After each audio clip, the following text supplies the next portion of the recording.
Professor Irfan Habib. Am I audible? Yes, yes. Mr. Nadeem, Rezavi, and all the students and teachers and students. For me, most of the teachers are also students because I taught them.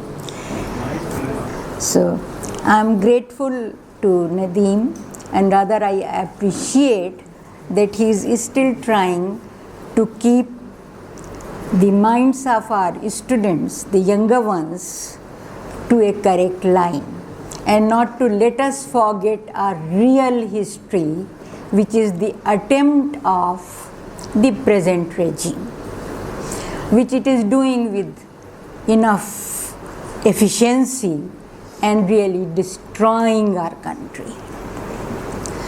I will not be speaking here on rather more academic things about Akbar, but I would also like to, I'll say only a few words about that, but I would like to tell you that the modern trend which we have today is not in our blood, because past was very different.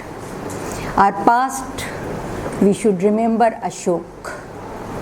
What was his policies? Right? So ancient India has somehow not this type of communal feeling or religion being most important, because I am sure you all will agree with me that religion is a very, very personal thing. It has nothing to do, neither it teaches us to do. I don't think any religion tells us that how shall we deal with others, with other people of other religion. And hardly any religion, I think hardly it will be possible for any religion to tell us or tell its followers to be bad to the people who have differences. Right?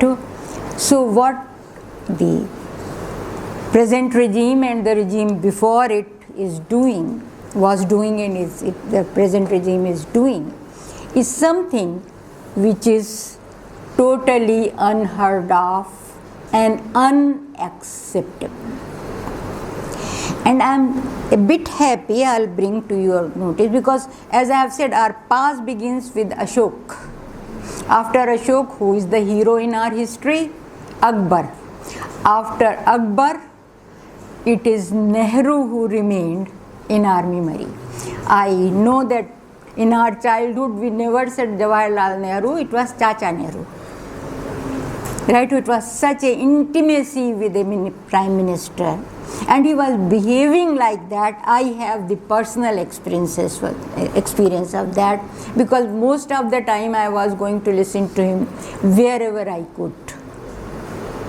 And the way he behaved was totally different, raising me in hand, shaking me and then putting me on the ground. That was the way with all other religions. It was nothing special with me. Any child going to him, any young person going to him, that will get that. So it was not the present BJP or the earlier Jansang regime. Jansang regime was perhaps better, much better than what we have in the present time. So while it comes to talking about Akbar, I think the first thing which comes to our mind was his tolerance to all the views. You would never think of Akbar where he would be, just think of his own ministers or his own courtiers, whose name comes first? Mansingh, Bharmal. It's plenty.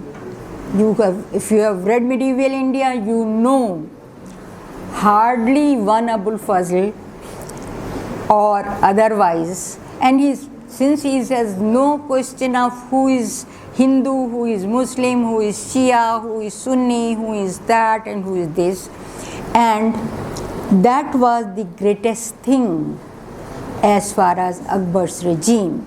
And therefore, whenever we talk of the best rulers of our country whom we wish to remember is Ashok, Akbar and Nehru. You can't think of any other really good one who has, there might be some good ones who have done nothing wrong, but those who were ideologically so sane and so effective. All right. So that's what one would like to emphasize. I'm not feeling well enough and I won't take therefore long time with you. I'll finish it quickly. And one thing which still encourages me, and I think that the younger ones or people in our country are still all not gone insane. They still have some, because much ahead, years ahead, I think it was in 1994 when Professor Irfan Habib, who was my teacher and supervisor, made me write a book, Episodes in the Life of Akbar. And I'm very happy to say that this, the last edition of it by National Book Trust of India has come in 2025. It is the 12th edition. 12th edition has come in 2025. So that shows that people are still reading things. They are all not gone mad. Poor Modi, of course, being an illiterate, it is more difficult for him to control us and to make changes in our thinking. So that is that the country can still recover if we all make efforts. You are in Aligarh Muslim University, and I am sure the university still have a large number of, or at least a substantial number of non-Muslim students. And we never thought that who is Muslim or who is Hindu. Right from the beginning, we know religion is a personal matter. It doesn't come in between us. And rather we like to celebrate each other's religion. Of course, among Muslims, and particularly about Shias, it's very difficult to say attend their functions, because these are all more rather sad ones, rather than where you can accept Eid or Bakrid, nothing else is good. But all other religions have things where we can, which we can share together, whether it is a Diwali. I remember right from my childhood, there was not a single Diwali when, or till today, when we have not lightened our house. Holi is a different, I don't like color, and no one like to get that color. But Diwali is something that we are never going to. We feel that all other houses in this vicinity has lights and we are in the dark, so we just won't do that. At Lucknow, nearly everyone celebrates Diwali. Lucknow is my hometown. So we should remember that we have even in the political regimes, we have rulers like Ashok, we have rulers like Akbar.